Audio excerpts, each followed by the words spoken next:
Salve, salve galera do Central HQs, bem-vindos a mais um vídeo resenha aqui do canal. Eu me chamo Fernando e hoje nós vamos falar de um dos maiores clássicos dos quadrinhos mundiais, um dos principais do gênero faroeste. Eu estou falando do segundo volume da série Blueberry, material da editora Pipoca e Nanquim, uma série que vai ser completada em 4 volumes, com Charlier nos roteiros e Jean Giraud, o Moebius, na arte dessa publicação. Publicação no formato europeu, com essa bela arte de capa.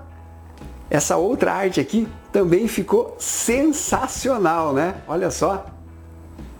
Edição com acabamento gráfico de excelência, material que conta com capa dura, com esta guarda, papel offset colorido. Esse segundo volume tem 388 páginas, ao preço de R$ 219, dá para você achar com desconto. Eu vou deixar o link na descrição desse vídeo.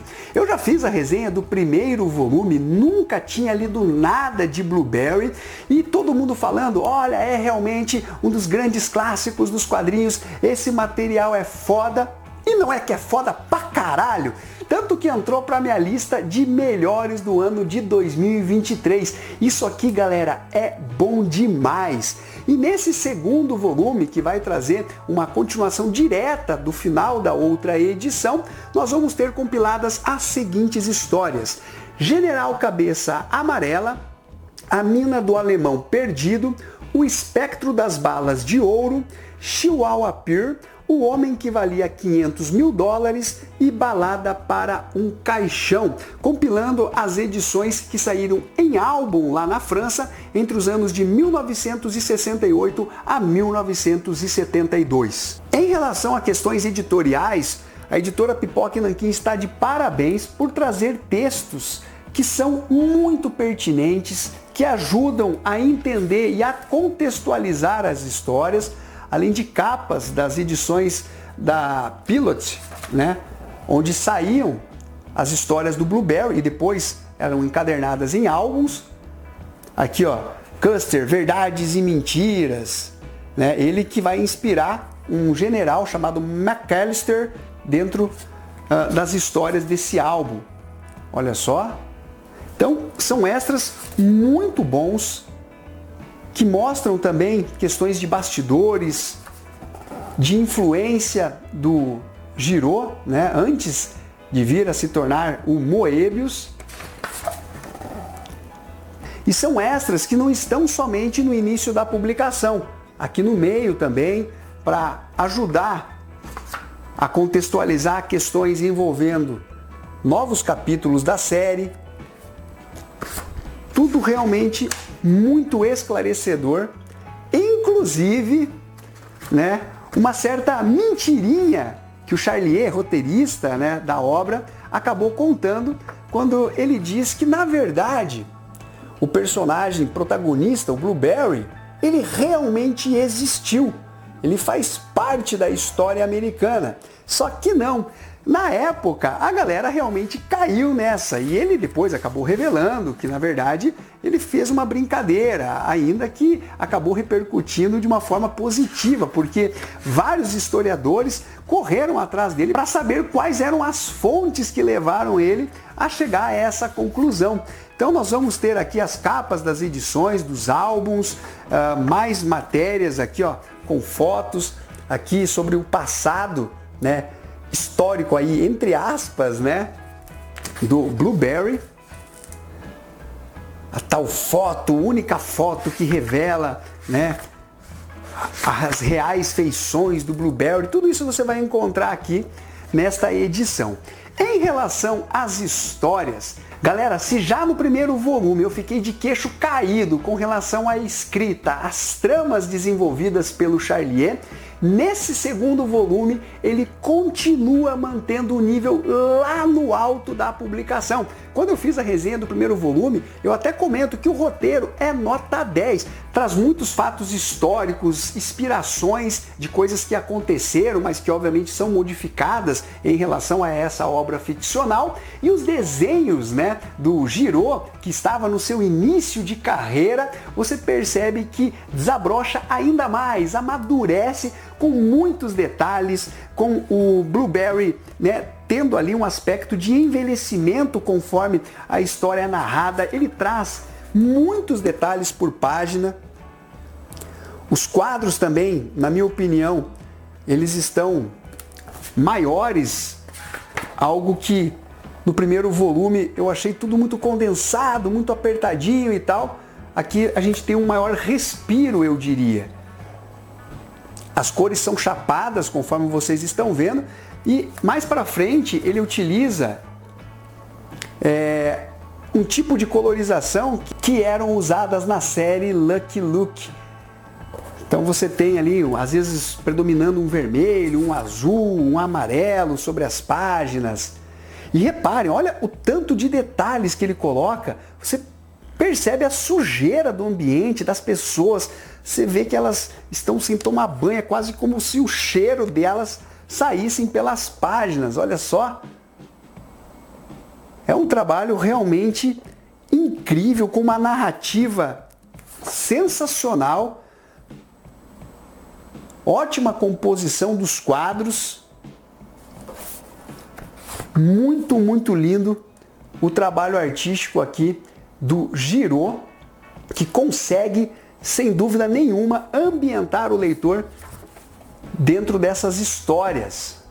E comentando as 6 histórias que estão compiladas dentro dessa publicação, a começar por General Cabeça Amarela, que, como eu disse, ela é inspirada no General Custer, que é um tanto polêmico, e ele já deu as caras em tantas publicações, inclusive no Ken Parker, que eu comentei recentemente, acho que foi no volume 17, onde acabam desmascarando alguns elementos heróicos dele. Nós vamos ter aqui o General McAllister, ele que é inspirado no Custer e é realmente um cabeça dura, o cara que era todo custo dar um fim nos nativos americanos e alcançar as mais altas honrarias. Então nós vamos ter basicamente uma conclusão em relação àquele primeiro ciclo apresentado no volume 1.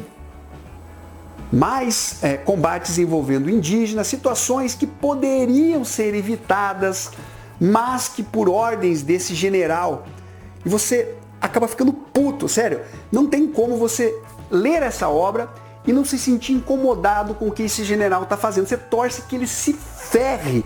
E felizmente o Blueberry é um cara mais indisciplinado.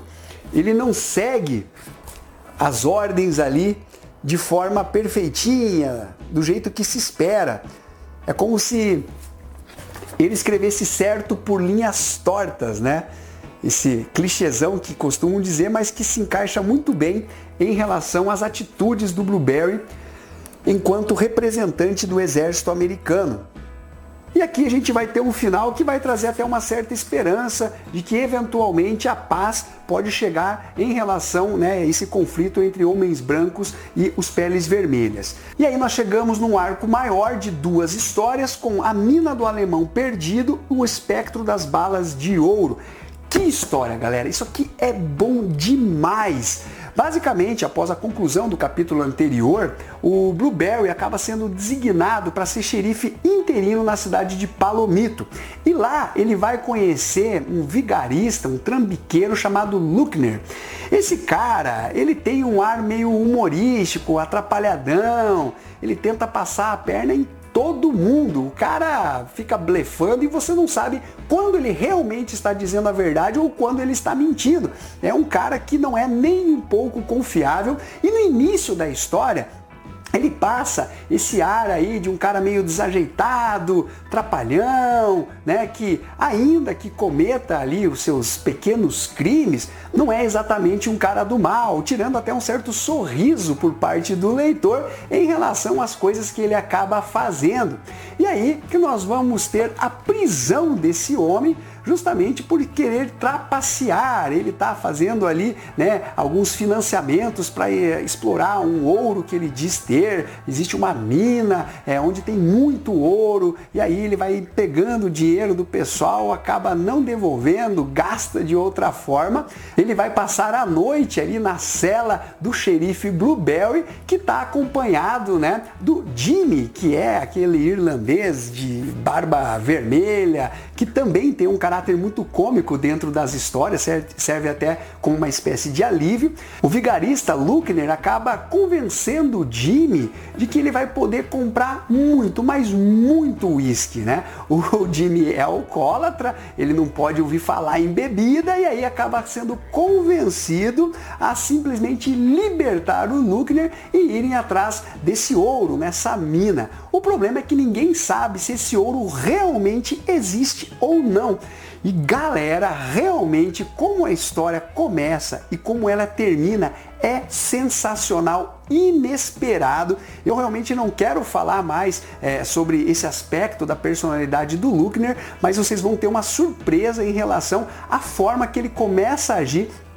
Depois que eles fogem ali da mina, o Jimmy fica um pouco assustado até mesmo. Assim nós vamos ter uma história cheia de reviravoltas, muito bem desenvolvida, muito bem escrita, com os desenhos sensacionais do Giro.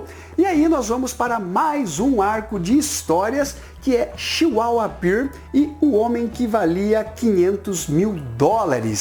Essa história também vai trazer algo relacionado à busca de um tesouro, no caso, ouro que foi deixado pelos confederados durante a Guerra da Secessão lá nos Estados Unidos. E isso, inclusive, é baseado em uma certa lenda de que ouro foi deixado lá no sul. E aí vários caçadores de recompensa, exploradores, começaram a ir atrás desse ouro.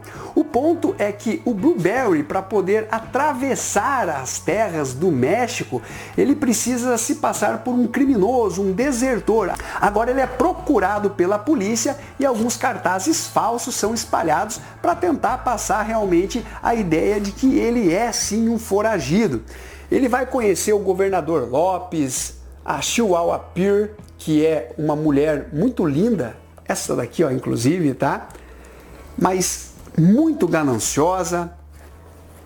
Temos o Trevor, que é um militar que sabe justamente aonde está localizado esse ouro. Foi ele que escondeu, mas ele está preso ali no México. É uma história também muito tensa, com o Blueberry sendo capturado, conseguindo fugir por conta da sua astúcia, da sua habilidade e, obviamente, também contando um pouquinho com a sorte.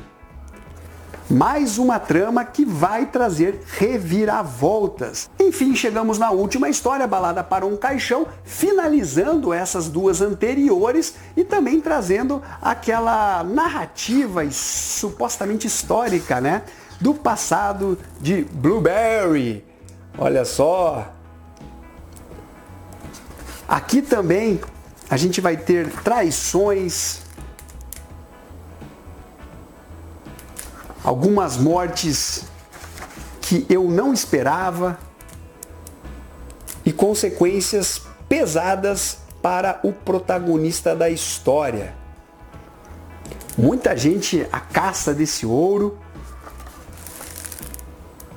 Enfim, galera, nós temos aqui histórias do mais alto nível. O Charlier é um roteirista realmente de mão cheia, ele cria situações e tramas muito envolventes dentro da história, tudo brilhantado pela arte aí do Giro. Mas eu diria para vocês que esse não é um quadrinho de puro entretenimento, não é. Ele traz histórias densas, tramas muito bem elaboradas, bastante textos por páginas. Então não é uma leitura que em 2 ou 3 horas você vai terminar esse álbum.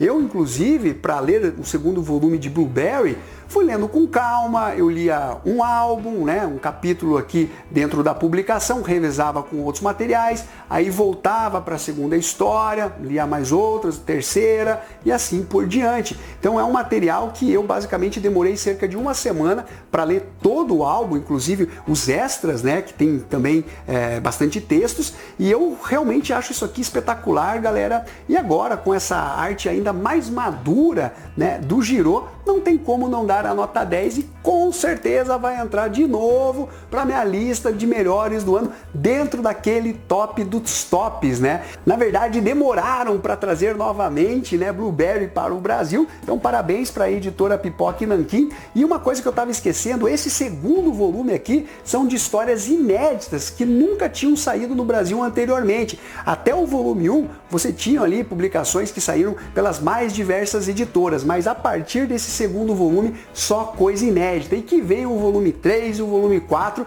porque é realmente um épico aí dos quadrinhos. Então é isso daí, galera. Espero que vocês tenham curtido esse vídeo. Não esqueça de dar o seu like, compartilhar e ficamos até a próxima. Fui!